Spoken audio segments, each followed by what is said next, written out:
I heard some people say that the reason why this school shooting was so painful is because they were our own. And that got me thinking about these different responses we have to these shootings. So, see, if the shooter was a black child, we'd mobilize the police and begin to profile.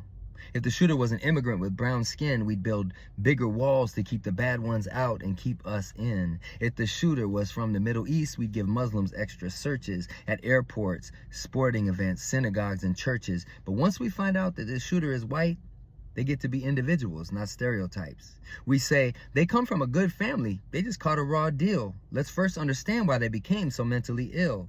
We grieve for their parents. We say, they're just like you and me. We try to figure out what went wrong and give them empathy.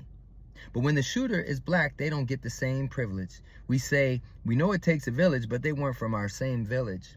So we wash our hands of any responsibility. We say, I know there's a problem, but it's got nothing to do with me. So the next time you see a shooting victim on the other side of town, remember how that felt when a child in your community had been struck down. Remember how angry you were and how you showed up to the march, how you sent flowers to the victims' families and wrote them cards. And now save some of that anger for other tragedies. Imagine these next babies shot were from your family. Be just as bold with your action and just as tender with your compassion. The way you responded to this, do it in the exact same fashion. Until one day, every child lost is valued the same.